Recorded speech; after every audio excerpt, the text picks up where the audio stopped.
Fala pessoal, hoje a gente vai dar uma olhadinha em como a gente pode instalar o Git, como a gente pode fazer algumas pequenas configurações que são feitas geralmente logo no começo, depois que você instala, né?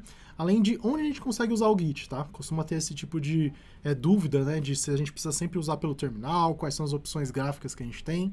Então a gente vai dar uma olhadinha nas possíveis formas que a gente pode utilizar, beleza? Então vamos dar uma olhadinha aqui na tela. Estou aqui no Google. Basicamente o que a gente vai fazer é jogar um Git para procurar a página oficial. Então esse git-scm, né, é a página oficial do Git. Eu vou mostrar o caminho aqui para vocês, inclusive tem parte de documentação que pode ser acessada, mas a gente vai aqui em Downloads. Tem as três opções, né, Mac, Linux, Windows. Essa máquina está com Windows instalado, então a gente vai seguir com a instalação para Windows. Vai ser 64 bits a maioria dos computadores, tá? Então ele está aqui baixando. Eu não vou mostrar a instalação, é basicamente você ir seguindo, ela é um pouco mais longa, mas é só você ir seguindo realmente o processo de instalação que costuma ser feito dentro do Windows, tá? Só mostrando para vocês um pouco como funciona. Outra opção que eu vou mostrar aqui para vocês se chama GitHub Desktop.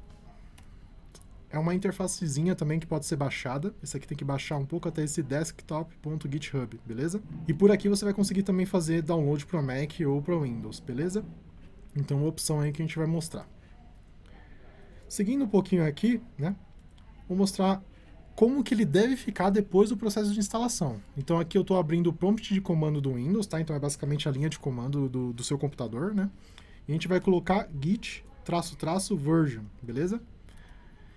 Assim, quando você colocar esse --version, tem que aparecer alguma coisa de git version alguma coisa, beleza?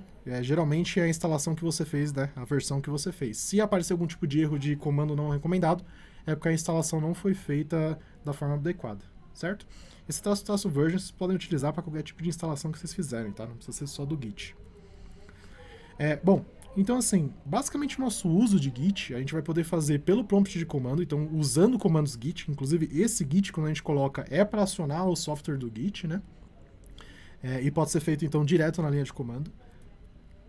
Outra forma bem comum de ser utilizada é o GitHub Desktop, né, que a gente baixou ali. Então ele é basicamente uma interfacezinha, então é bem mais amigável para quem não gosta tanto das telinhas pretas, né?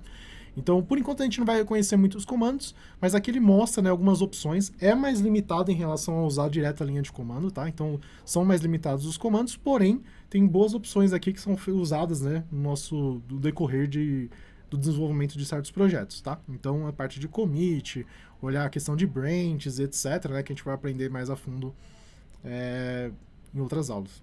Outra opção que eu coloquei aqui, né, é do VS Code. No caso, ele é um editor de texto, né? Hoje em dia ele já está tão robusto que eu nem chamaria ele de editor de texto, está muito próximo de um ambiente de desenvolvimento, né?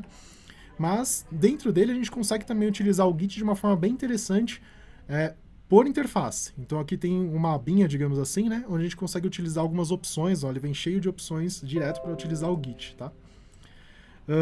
Aqui, como vocês podem ver, é a linha de comando, é o PowerShell, né? Também poderia ter sido colocado aqui o CMD, né? Que é a outra linha de comando que tem dentro do Windows. Então vocês podem utilizar das duas formas aqui dentro do VS Code, tá? Do Visual Studio Code, que é uma opção de download que pode ser feita. Só mais um detalhe, tá? É que aqui eu costumo baixar também uma extensão. Essa extensão se chama GitLens, tá? Tem várias ferramentas que podem ser utilizadas aqui, mas por aqui a gente consegue ver um sumáriozinho de algumas coisas que a gente pode consultar em relação ao Git, tá? Então, por enquanto está tudo vazio, né? Porque o nosso projeto está vazio, mas são opções que a gente pode utilizar do Git, certo? Então, beleza. Eu vou utilizar aqui pela linha de comando essa parte de configuração inicial, tá?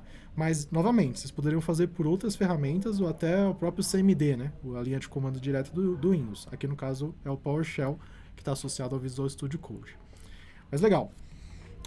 Bom, basicamente o que eu fiz foi criar uma pastinha chamada Git Digital Course, tudo bem? Então é uma pastinha que está dentro do nosso computador, mas poderia estar fora dessa pasta também, não se preocupem com isso. É o comando que a gente vai dar aqui que é importante. Então basicamente o que a gente vai fazer é esse git config --global user.name e aqui a gente vai colocar um nome. No caso, a gente vai colocar o nome do mascote da Let's, tudo bem? Vou dar um Enter. Ele não é muito responsível, tá? Se ele não der nenhum tipo de erro, tá ok, quer dizer que deu certo.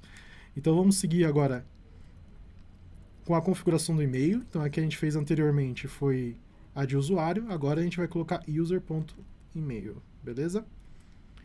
E no caso aqui, a gente vai usar esse marketing @letscode.com.br.